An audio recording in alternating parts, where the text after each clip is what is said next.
আজকে করব লতি দিয়ে চিংড়ি। লতি দিয়ে চিংড়ি করার জন্য আমি কড়াইতে তেল দিয়ে কাঁচা লঙ্কা টমেটো দিয়ে পেঁয়াজ দিয়েছি, দিয়ে আমি একটু কষিয়ে নিয়েছি।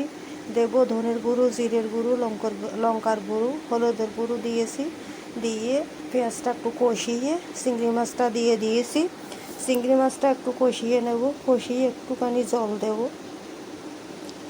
জল দিয়ে তারপরে এবার দেখো লতিগুলো আমি আগে পরিষ্কার করে ধুয়ে একটু সেদ্ধ করে রেখেছিলাম। এবার লতিটা আমি দিয়ে দিয়েছি। লতিটা আমি দিয়ে সামান্য এবার জল দিয়ে আমি 10 মিনিট রেখে দেব ঢাকা দিয়ে। আমার ভিডিও যদি বন্ধুরা তোমাদের ভালো লাগে তাহলে আমাকে লাইক কমেন্ট সাবস্ক্রাইব করে দিও।